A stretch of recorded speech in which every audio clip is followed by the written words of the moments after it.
Hello, everybody. My name is Alex. So, from today on, I'm going to share many good stories with you. Okay, this is my first time to do videos for these stories. I love to listen to stories, and I know so many good ones I would like to share with you guys. Today, we're going to share a story called Stepmother's Prophecy in a Dream. The story was happened to a lady whose surname is Peng. Of course, it's a Chinese name. It is spelled like a P-E-N-G.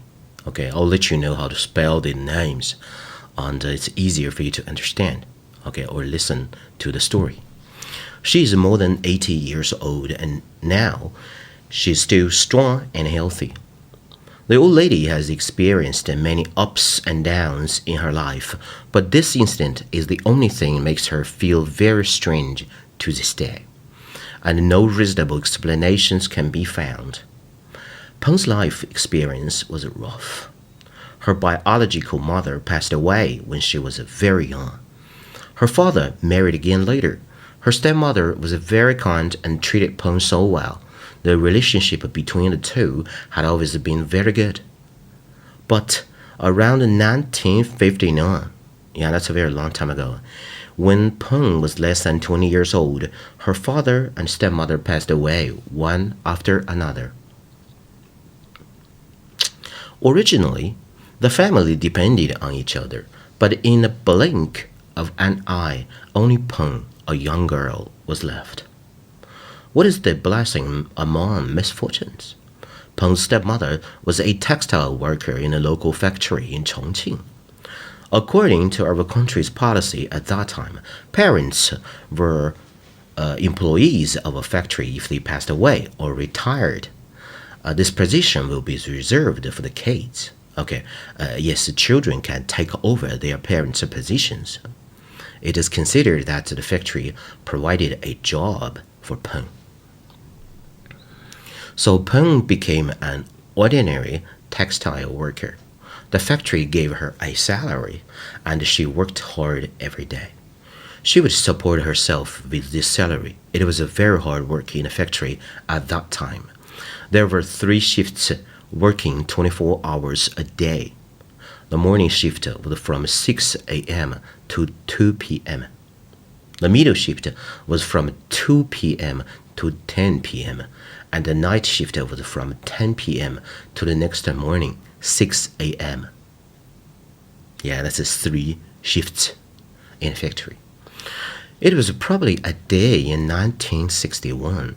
At that time, Peng worked in a middle shift, which was from 2 p.m. to 10 p.m. It was quite late after she got off work that day, and she couldn't go home directly. She had to go back to the female workers' dormitory at her factory first, and then rest for the night. The next morning, when the ferry started operating, she had to go from work to the dock, and then took the ferry back home in Chongqing. This day was no exception. Peng returned to the dormitory after work hard for 8 hours. She was very tired. After she came back, she felt dizzy. There was no one else in the dormitory. The other workers either went home or worked the night shift. It was very quiet in the room, and no one was making any noise. After Peng hardly washed up, she laid down early, prepared to rest, and soon fell asleep. While she was sleeping, she felt the dormitory door being pushed open. Then it seemed that as if the lights in the corridor dimmed and someone walked in, okay, blocking the light in the corridor. Peng felt dazed at the time, but seemed to have woken up.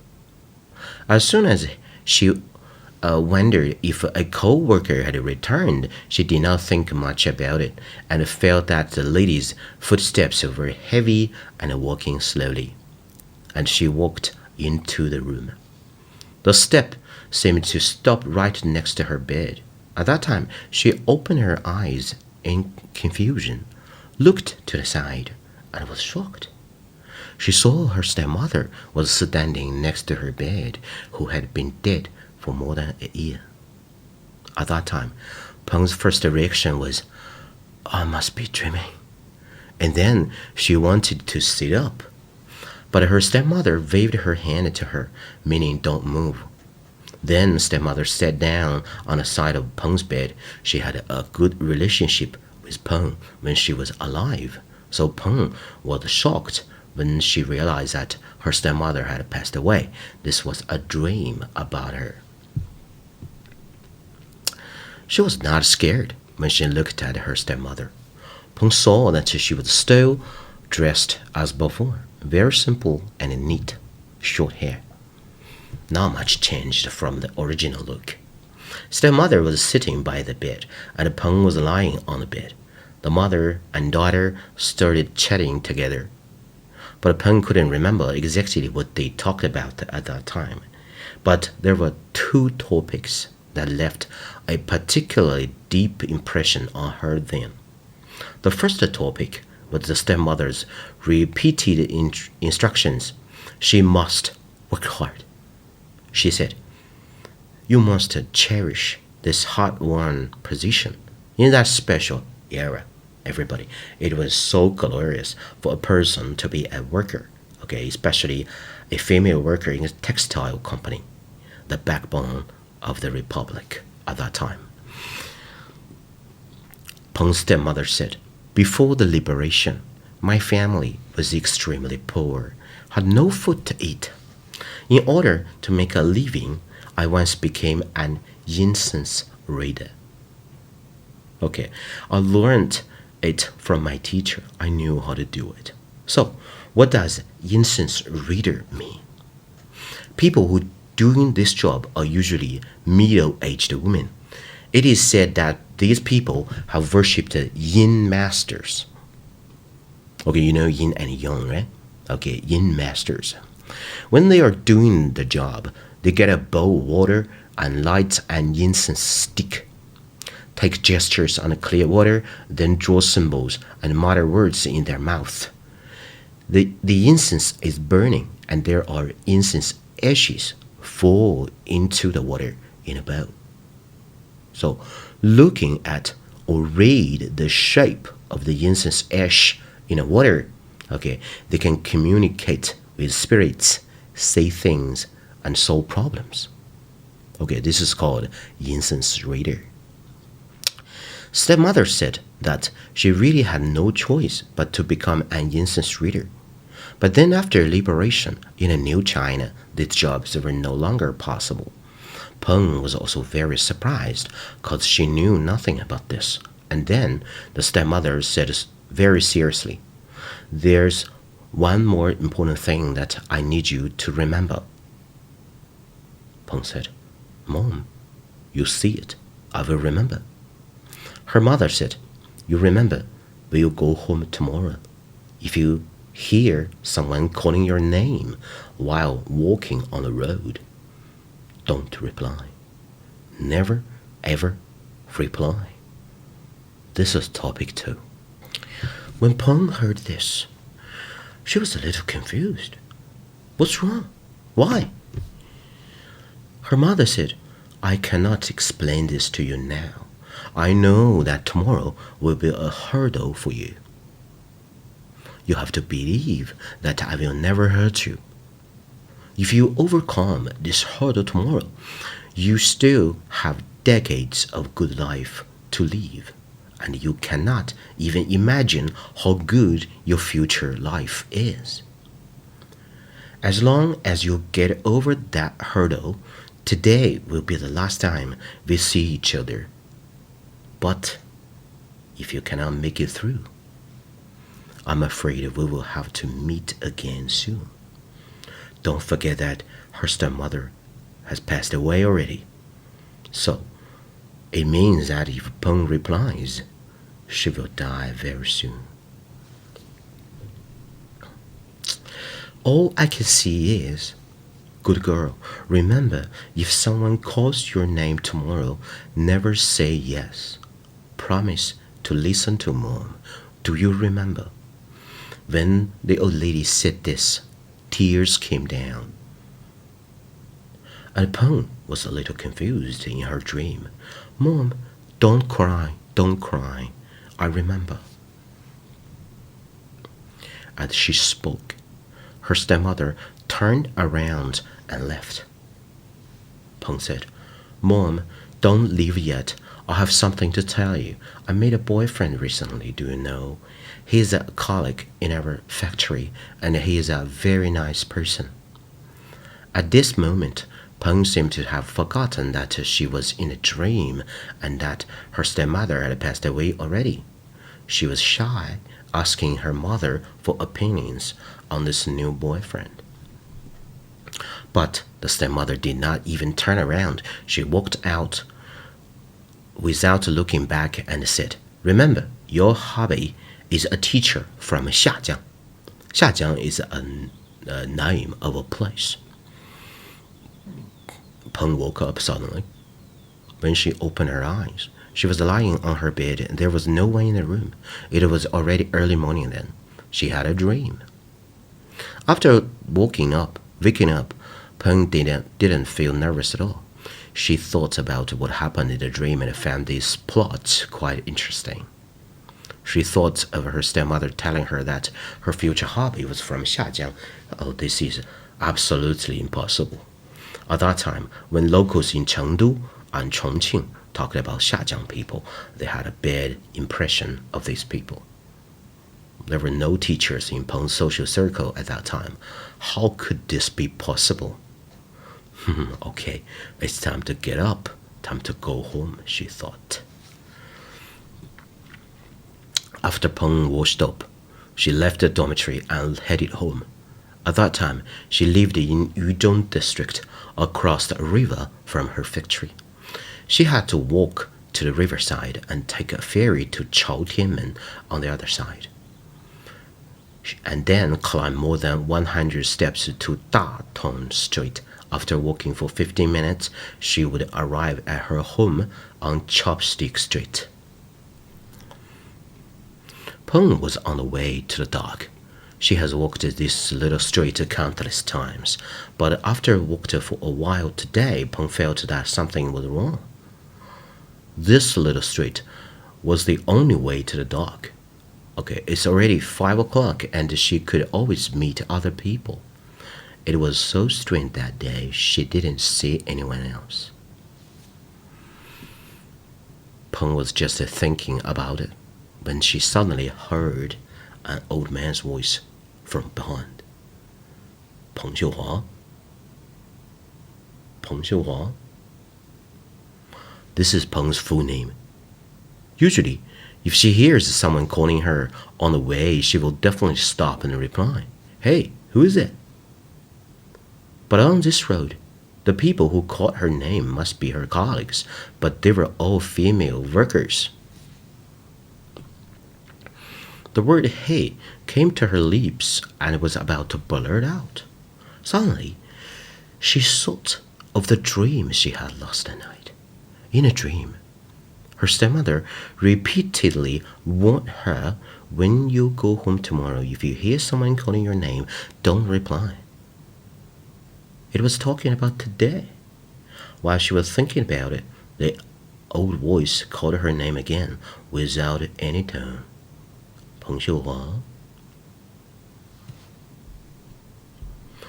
It was very quiet on a little street at that time, and the gusts of wind that blew over made Peng's arms got goosebumps. What happened? Who is calling me? She was thinking, but she didn't dare to stop and kept walking forward. This is definitely not my colleague. He must be a man very old. Even the leader in the factory was not that old, she thought. "Peng Xiuhua!" The voice called her name a third time. The sound this time was a little urgent. Peng stopped and stood sideways on the road. She glanced back and saw a man was walking towards her 7 or 8 meters behind. holding out his hand as he walked. There were only two of them on the whole street. From the looks of him, this man should be an old man. He was short and extremely skinny. This man was wearing a suit that had turned white from washing, and the true colors of his trousers could no longer be seen. The trousers were rolled up, exposing a part of his skinny lower legs, and he was wearing a pair of worn-out green shoes. But the weirdest thing was he was wearing a huge bamboo hat on his head. The hat was surprisingly big. It was almost as wide as the little street. It was estimated to be 1.4 to 1.5 meters in diameter. Such a big bamboo hat covered the face of the old man.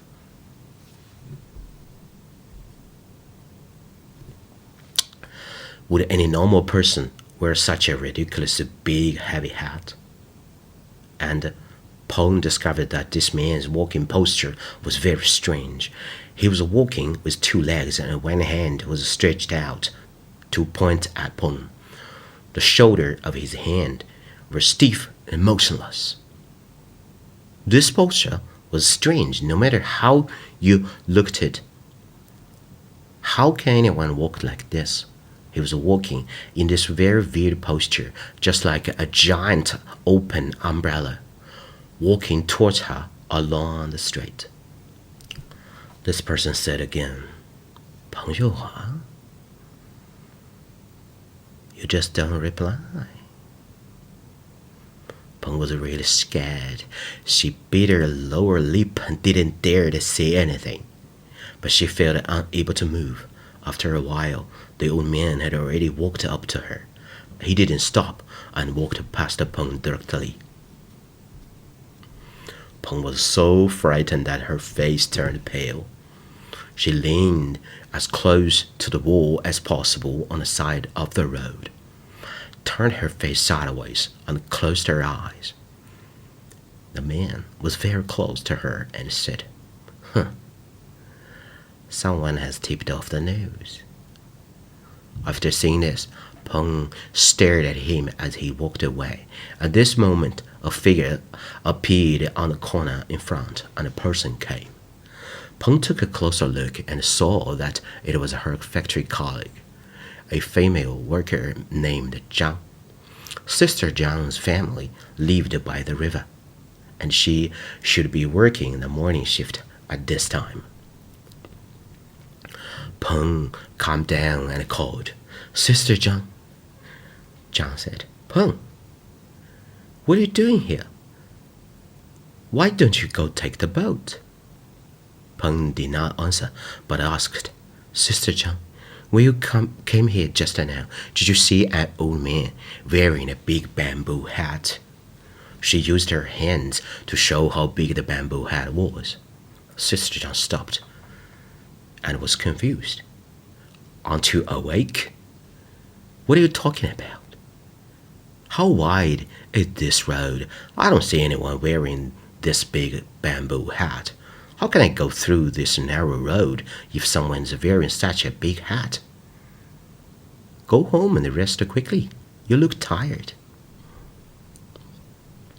Watching Sister Zhang walking towards the factory, then Peng saw people coming and going on both sides of the road. She felt a little more at ease. She rushed to the dock and took the ferry home immediately. Life went on as usual after this day. From then on, she never encountered anything scary or strange.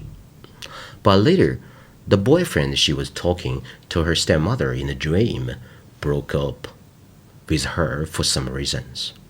Peng had been depressed for a while.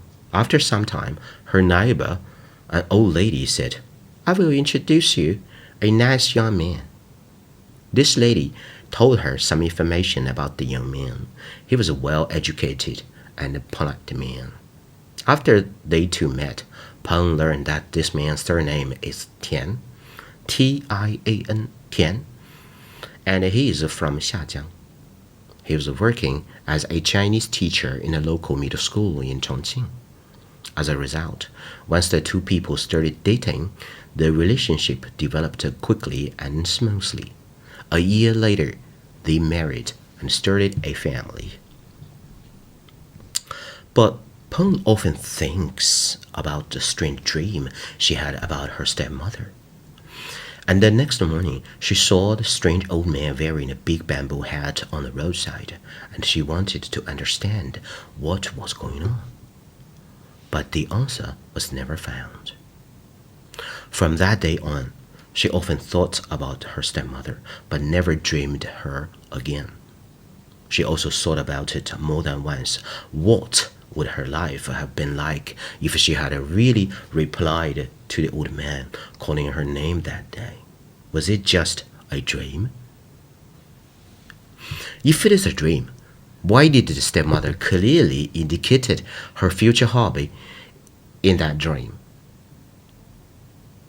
If it was not a dream, but a coincidence or an illusion, but how could these reasons explain the subsequent situations?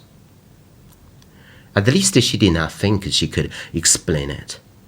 Uncle Tian and Peng have gone through nearly 50 years of family life together.